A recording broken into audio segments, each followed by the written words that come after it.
amis, j'espère que vous allez bien. Donc aujourd'hui, comme promis, je vais vous faire la seconde partie de mon bilan lecture et vous présenter mes deux dernières lectures que j'ai faites. Donc qui sont Onyx Storm de Rebecca Yarros aux éditions donc Hugo Roman, qui est le troisième tome de cette saga. Donc je ne vais pas trop vous en dire pour ne pas trop vous spoiler. Juste vous dire que nous retrouvons Violette Sorengai qui, dans ce tome-ci, va devoir va devoir livrer bataille car ses ennemis sont aux portes du continent et il faut qu'elle sauve pardon. Il faut qu'elle sauve l'académie de guerre de Basquiat, voilà. Et donc, elle va devoir partir pour essayer de trouver la fameuse 7e race de dragons, qui n'est autre que la famille d'Andarna.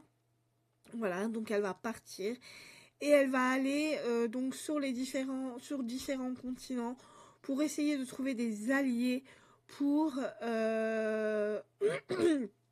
comment dire, pour être plus nombreux pour cette fameuse bataille qu'elle doit livrer. Et ça ne va pas être facile de rallier des alliés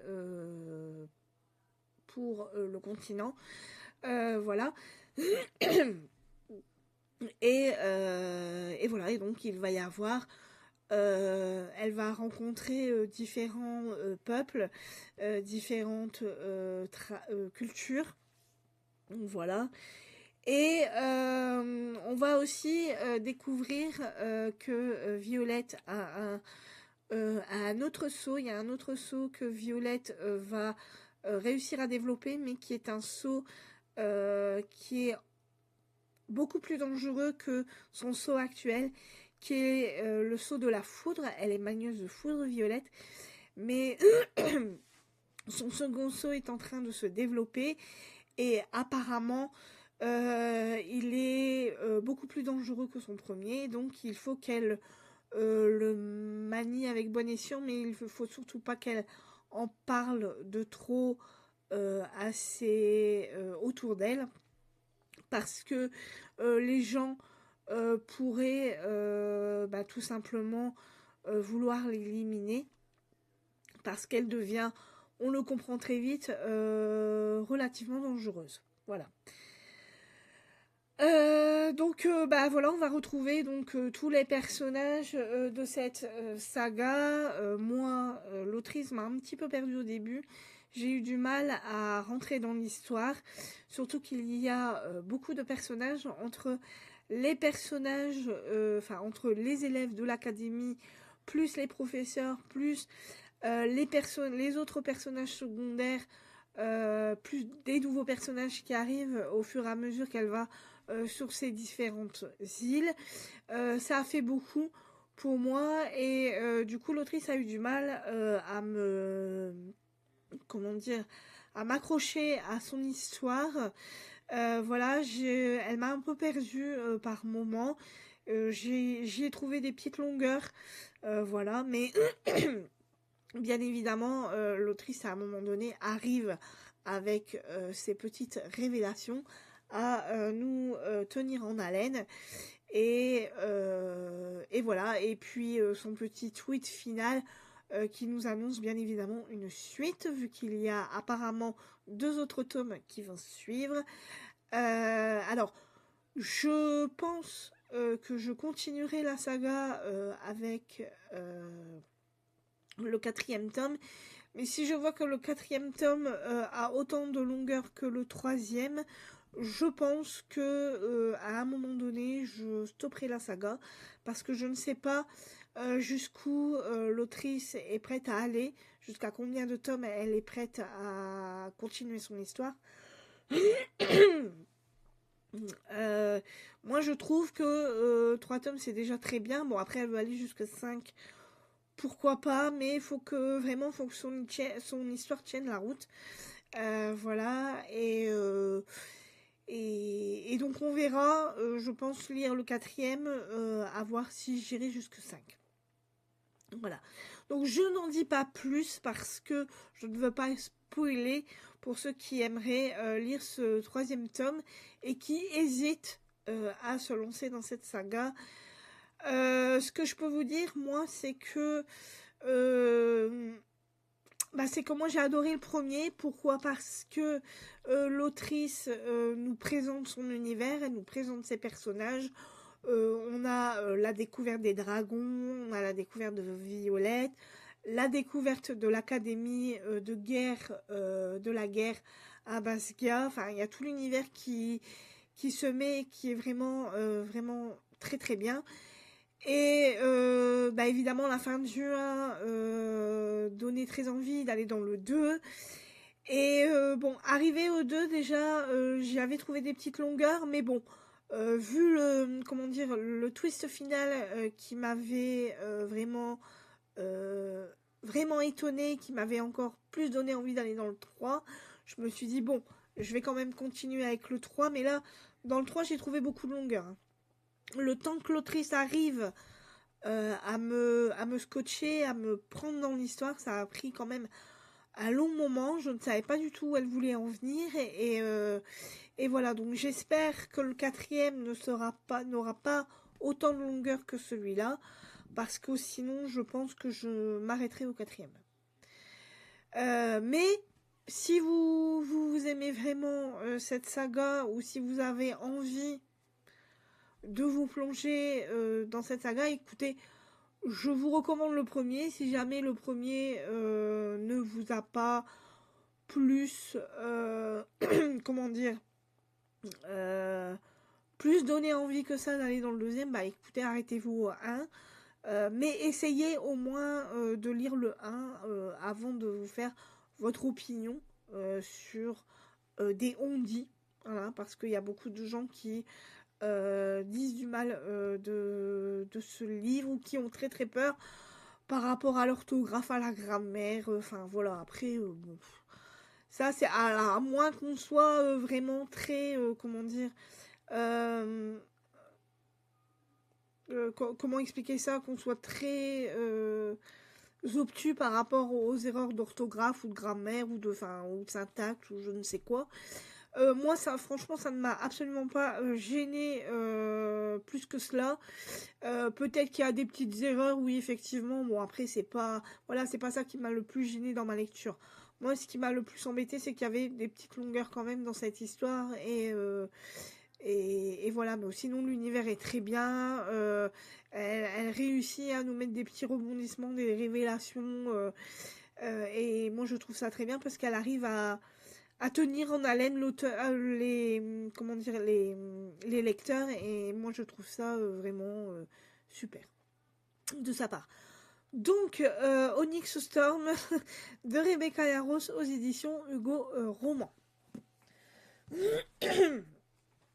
Alors pour cette dernière lecture, enfin quatrième et dernière lecture, donc j'ai lu Jenny Colgan, La bibliothèque secrète de Noël aux éditions Charleston. C'est un contemporain, un petit cosy de Noël, voilà. Donc alors, à savoir que c'est un tome 2, il y a un tome 1 avant celui-là qui s'intitule La chasse aux livres de Noël, voilà. Mais je trouve que vous pouvez lire le tome 2 sans forcément avoir lu ce tome 1. En tout cas, moi, je n'ai lu que ce tome 2 et ça ne m'a absolument pas gêné de ne pas avoir lu le tome 1 parce que l'autrice nous rappelle ce qu'il s'est passé dans le tome 1. Voilà. Donc nous faisons la connaissance de Myrène Sutherland, qui est une passionnée de livres et qui est partie donc dans le premier tome à l'aventure des livres, car sa grande-tante voulait qu'elle lui retrouve un livre très spécial avant qu'elle ne décède, et Myrène a réussi à retrouver ce livre, et donc une fois que sa grande-tante a réussi à le lire, elle a décidé d'offrir ce livre au Muséum d'histoire naturelle, Donc voilà, pour qu'il l'expose et pour que les gens puissent, comment dire, découvrir l'auteur et voir comment le livre est devenu, voilà, après tous ces siècles, voilà. Et donc, le muséum comment dire, l'a exposé. Et c'est à partir de ce moment-là qu'elle va faire la connaissance de Jamie McKinnon, qui lui est très intéressé donc par Myrène, cette fameuse chasseuse de livres. Voilà, il voudrait l'engager pour comment dire, pour qu'elle puisse comment dire, retrouver un livre qui est caché dans le domaine, dans son domaine, voilà, parce que Jamie McKinnon a hérité d'un château de famille qui est en faillite, et grâce à ce livre, en fait, si Myrène arrive à le retrouver, ça lui permettrait et de le revendre et de pouvoir, grâce à l'argent, pouvoir, comment dire, empêcher le château de, comment dire, d'être en faillite et de pouvoir peut-être le réhabiliter et puis lui redonner, comment dire, euh, comment dire, sauver le domaine, tout simplement. Voilà, sauver le domaine. Je vais y arriver. Et donc, Myrène finit par accepter donc la proposition de Jamie. Et donc, elle va partir pour l'Écosse, mais elle va tout simplement prendre le train. Et à l'intérieur du train, donc, elle va retrouver un protagoniste qui était dans le tome 1, qui s'appelle Théo Palliser, qui l'a aidé à retrouver donc le livre que sa grande-tante pardon, voulait retrouver. Et donc grâce à Théo, enfin, surtout grâce à elle, hein, parce que Théo l'a aidé un petit peu, mais enfin voilà, on comprend vite que il a vite lâché l'affaire, on va dire, par rapport à ce livre. Mais c'est un peu grâce à lui quand même que elle a réussi à retrouver le fameux livre de sa tante. Et là, donc, elle le retrouve dans le train. Les retrouvailles sont un petit peu glaciales parce qu'on va dire qu'il a laissé tomber Myrène du jour au lendemain et ça ne lui a pas plu du tout. Voilà. Donc elle le retrouve dans le train, elle lui demande ce qu'il fait là et il va lui avouer qu'il a été engagé lui aussi par Jamie McKinnon pour retrouver donc ce fameux livre dans son domaine. Et donc elle est un petit peu vexée, mais bon, elle se dit pourquoi pas à deux, on y arrivera peut-être plus vite à retrouver ce fameux livre. Et donc ils arrivent donc à la gare, Jamie va venir les chercher, il va les amener donc à ce fameux domaine. Et là, quand Myrène va voir ce domaine, elle va avoir les yeux éberlués parce qu'elle n'a pas l'habitude de voir autant de beauté, tout simplement, parce que Myrène est comment dire, quelqu'un qui n'est pas très riche, voilà, qui n'a pas l'habitude d'être devant quelqu'un qui a beaucoup plus d'argent qu'elle, en fait, d'avoir un domaine aussi faste, voilà. Et donc elle va être subjuguée par cette propriété, par ce domaine, par tout, même quand elle va arriver à l'intérieur du château, elle va être subjuguée par autant de beauté pour elle. Et ce qu'elle va voir en premier, c'est les livres. Voilà, dans ce manoir, c'est plutôt un manoir, hein. Non, c'est un château. Donc dans ce château, la première chose qu'elle va voir quand elle va y rentrer, c'est les livres. Voilà, dans ce château, il y a des tonnes et des tonnes de livres, des livres partout. Dans les chambres, dans le grenier, dans la cuisine, dans le salon, enfin bref, dans toutes les pièces de cette demeure, il y a des livres. Et là, Jamie va lui raconter l'histoire de son grand-père. Donc en fait, son grand-père était un amoureux des livres, il les collectionnait, mais n'importe quel livre, que ce soit sur l'histoire, que ce soit sur les animaux, que ce soit des livres contemporains, des livres classiques, des livres, enfin n'importe quel livre. Voilà, il collectionnait tous les livres qu'il pouvait, sauf que son amour des livres, malheureusement, a mis la famille en faillite. Et voilà, et en fait, un jour, il a su que son grand-père avait dans cette collection de livres un livre qui pouvait peut-être sauver la famille, sauver ce château de la faillite. Et donc c'est pour ça qu'il demande à Myrène et à Théo de bien vouloir récupérer donc ce livre qui pourrait tout simplement sauver ce fameux château familial. Et donc, Myrène et Théo vont commencer tout doucement à chercher ce fameux livre.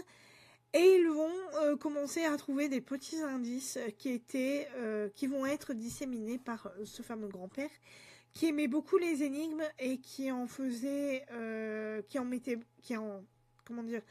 créait beaucoup pour ses petits-enfants, donc Jamie et sa sœur Esmée. D'ailleurs, sa sœur Esmée qui va débarquer sur la propriété et qui ne va pas être très contente du comportement de son frère, vu tout ce qu'elle veut, c'est que son frère se débarrasse de ce château pour pouvoir avoir sa part et continuer sa vie de princesse. Voilà, mais lui, Jamie, voudrait vraiment garder le château dans la famille, voilà, parce que ça lui tient à cœur. Même s'il sait que son rôle de lord, parce que c'est le rôle qu'il a, hein, ça se transmet de père en fils et de grand-père à petit-fils. Et surtout que ça a été marqué dans le testament du grand-père. Et donc Jamie veut vraiment garder ce château dans la famille. Et c'est pour ça qu'il veut absolument rechercher ce livre, mais sa sœur n'est absolument pas d'accord avec cette méthode. Et elle va bien le faire savoir à son frère et à ses invités. Mais grâce à Myrène et à Théo, qui vont quand même essayer de rechercher ce livre, il va y avoir des petits indices qui vont être retrouvés, et grâce à ces petits indices ils vont finir à un moment donné par retrouver ce livre, alors qu'il n'est pas du tout caché dans une bibliothèque secrète, je vous le dis tout de suite, voilà, mais bien à un endroit très précis, et c'est Myrène qui va réussir à retrouver ce livre, voilà. Mais moi, ce que j'ai aimé dans cette histoire, c'est l'histoire du grand-père. Voilà, l'histoire du grand-père est vraiment très touchante. Voilà. C'est Jamie qui va en parler et c'est aussi Bonnie. Bonnie qui n'est autre que la femme à tout faire, si on peut dire ça comme ça. Voilà. Pardon. Qui va raconter l'histoire aussi de cet homme qu'elle a connu. Parce que sa grand-mère était domestique donc dans ce fameux manoir. Et on va se rendre compte que entre le grand-père de Jamie et la grand-mère de Bonnie, il s'est peut-être passé quelque chose. Voilà, il y a eu une petite amourette qui s'est malheureusement mal finie. Voilà, mais ça... Jamie va nous le raconter et Bonnie aussi va nous le raconter et moi j'ai trouvé ça vraiment très touchant, j'ai aimé l'histoire de ce château, de cette famille et c'était vraiment très touchant. Alors ce livre n'a pas remporté un très grand succès, je trouve, à sa juste valeur, et moi je trouve ça vraiment dommage parce que Jenny Colgan raconte très bien ses histoires, je trouve. Alors pardon, désolée pour ma voix, mais j'ai du mal aujourd'hui.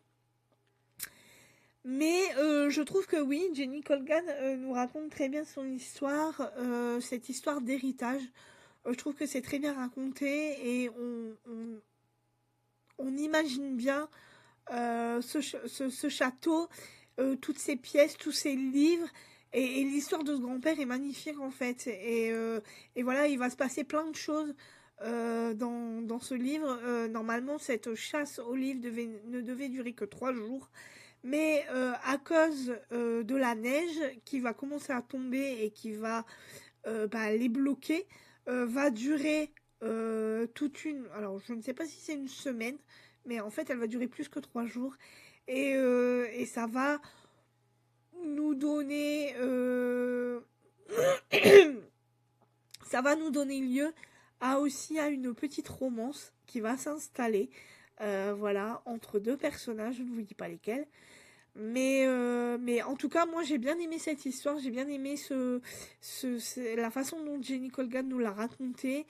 Et c'était vraiment super. Voilà, je ne peux pas en dire plus que j'ai bien aimé ce petit roman contemporain qui peut être lu sans avoir lu le premier tome. Je tiens encore à le rappeler, ce deuxième tome peut être lu indépendamment du premier, vu que Jenny Colgan nous raconte bien son histoire, et elle nous raconte bien ce qui s'est passé dans le premier, et donc voilà.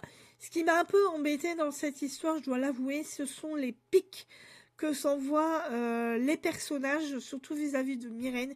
Myrène s'en prend plein la tête par rapport aux autres personnages qui, à chaque fois, lui lancent des pics qui ne sont pas à lancer, en fait, voilà. Parce qu'elle essaye de comprendre l'histoire de la famille. Comment dire, elle fait des petites réflexions sans vouloir faire mal. Et en fait, elle s'en prend plein la tête. Et franchement, je trouve qu'elle est d'une... comment dire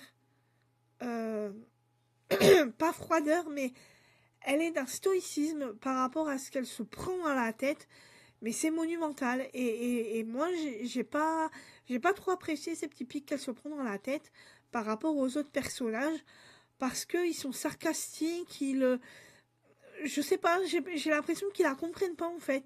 Elle trouve que ce patrimoine-là est bon à sauver. Et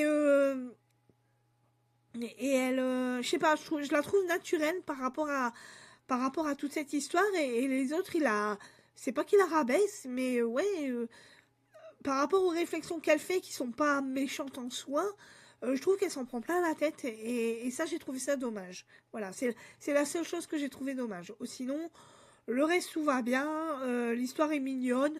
Alors, elle peut paraître un peu longue, mais moi, je n'ai pas vraiment trouvé de longueur par rapport à cette histoire. Mais voilà, donc si vous avez envie d'un petit contemporain cosy, Noël, n'hésitez pas, parce que moi, je trouve que ça vaut le coup. Voilà. Donc, Jenny Colgan, La bibliothèque secrète de Noël, aux éditions Charleston. Voilà. Donc, j'espère que j'ai été à peu près claire par rapport à ce bilan. Moi, je me suis trouvée un peu confuse, mais bon, c'est pas grave. On fera mieux la prochaine fois. Voilà.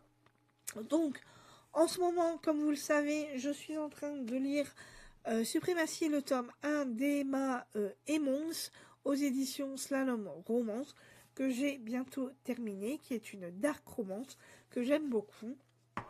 Voilà. Ensuite, je vais lire, comme je vous l'ai dit la dernière fois, donc Nicolas Beuglet, Transylvania, aux éditions XO. Je vais lire ensuite le livre d'Anna Stuart, La sage-femme d'Auschwitz, aux éditions J'ai lu. Et pour finir, je lirai donc Sorcier, Les sources de l'ombre, le tome 1 de Maxime Fontaine et Romain Watson, aux éditions Gulfstream Éditeur. Voilà. Donc j'espère que ce second bilan lecture vous aura plu, que j'ai été assez... précise ou assez... Enfin, que vous m'ayez compris, quoi. Voilà, ça a été assez compliqué pour moi de le faire aujourd'hui, alors que j'étais vraiment motivée pour le faire. Écoutez, moi je vous dis donc à la prochaine pour... alors peut-être que je vais vous faire un book haul, peut-être mercredi, parce que je me suis acheté des livres. et que j'ai envie de vous les présenter. Voilà. Donc il y aura sûrement un petit book haul mercredi. Donc on se retrouve donc mercredi pour une nouvelle vidéo. Et sinon, donc pour le bilan lecture, ça sera écoutez, la prochaine fois quand j'aurai fini mes 4 livres. Voilà, bye bye.